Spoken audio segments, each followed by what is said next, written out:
Tanpa pernah kita sadari, waktu melihat kita berlari. Assalamualaikum warahmatullahi wabarakatuh. Perkenalkan, nama saya Selvira Tania dengan NIM 1910301178. Saya dari kelas 3C5. Di sini saya akan menjelaskan tentang materi keluarga sakinah.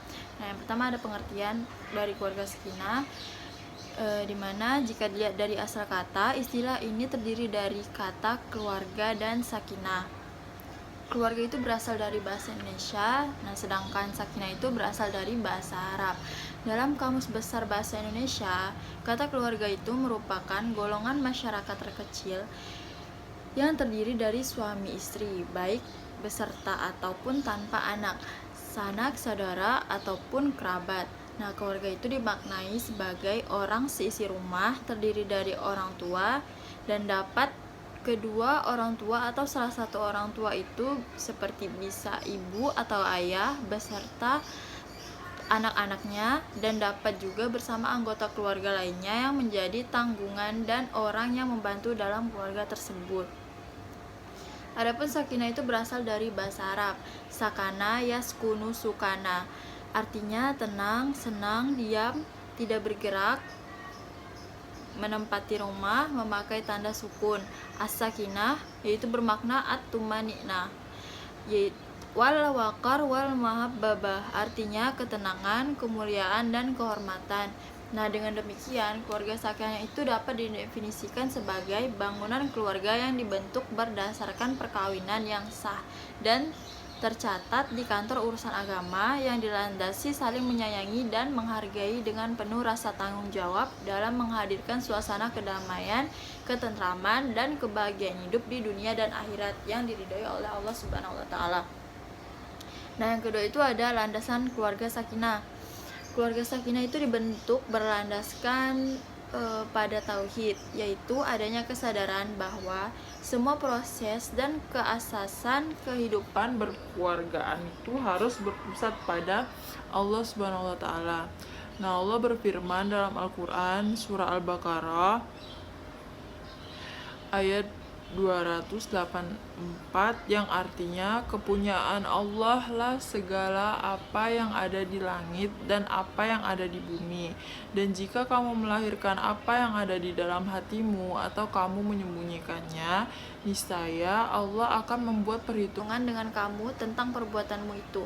Maka Allah akan mengampuni siapa yang dikehendakinya dan menyiksa siapa yang dikehendakinya. Dan Allah Maha Kuasa atas segala sesuatu. Quran Surah Al-Baqarah ayat 284. Nah, yang ketiga itu ada asas keluarga sakinah. Keluarga sakinah itu dapat dibangun dengan berlandaskan pada 5 asas, yaitu yang pertama ada asas karama insaniyah, di mana asas ini menempatkan manusia baik laki-laki maupun perempuan sebagai makhluk Allah yang memiliki kemuliaan dan kedudukan utama. Oleh karenanya, maka dalam membentuk keluarga sakinah diperlukan saling mendukung dan mewujudkan keberhasilan serta kebahagiaan lahir dan batin, sehingga dapat menghadirkan kasih sayang dan menghindari segala bentuk tindak kekerasan dan ketidakadilan. Yang kedua itu ada asas hubungan kesetaraan. Kesetaraan yang dimaksud yaitu pola hubungan antara manusia yang didasarkan pada sikap penilaian bahwa semua manusia itu mempunyai nilai yang sama. Pola hubungan antar anggota keluarga yang didasarkan pada kesetaraan nilai kemanusiaan ini memunculkan sikap tafa'ahum dan tasa'amuh dan penghargaan terhadap orang lain walau status dan usianya itu berbeda. Pola hubungan kesetaraan ini juga menghindarkan sikap subordinatif, ekspoliatif, dan tindak kekerasan terhadap orang lain. Di samping itu, pola hubungan kesetaraan yang demikian ini mendorong munculnya sifat dialogis dalam hubungan antar anggota keluarga, saling menghargai dan saling mengisi informasi sehingga menyuburkan rasa kasih sayang antar mereka. Nah, yang ketiga itu ada asas keadilan. Dalam bahasa Arab, adil itu bermakna wadu esyaik fi mahilih, yang artinya menempatkan sesuatu pada tempatnya. Implementasi perbuat adil dalam keluarga itu dimulai dari adil terhadap diri sendiri, kemudian diikuti dengan berbuat adil terhadap pasangan, anak-anak, orang tua, serta kerabat. Nah, adil terhadap keluarga itu nampak dalam perlakuan dan pemenuhan hak-hak semua anggota keluarga secara baik dan seimbang. Demikian juga apabila terdapat penyimpangan perilaku anggota keluarga, ia mampu menegakkan kebenaran dengan adil dan baik. Yang keempat itu ada asas mawaddah warahmah atau kasih sayang.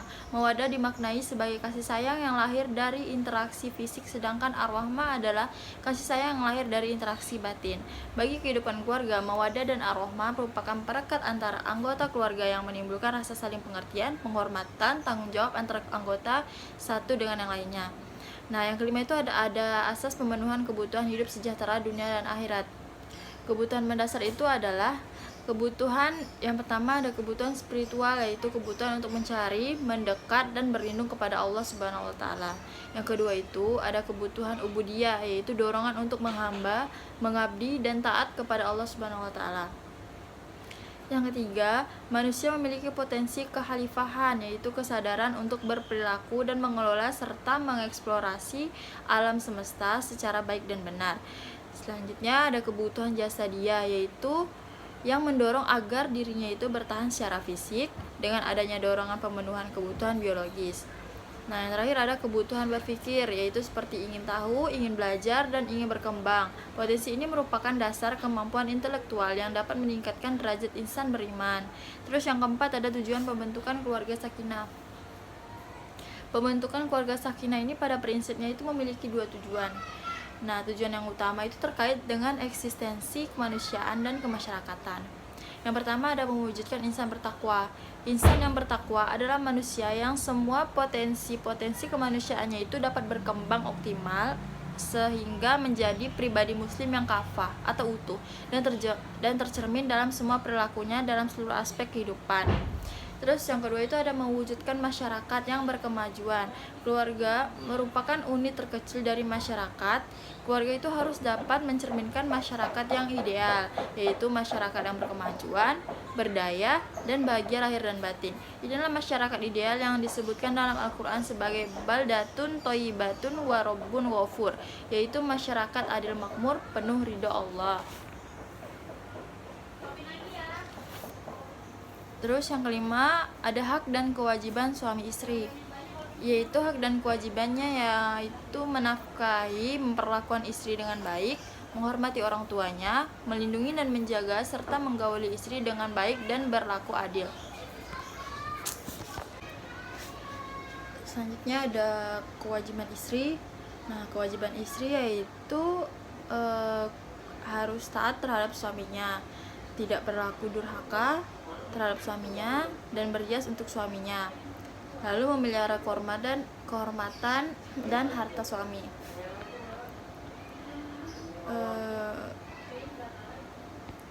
Kemudian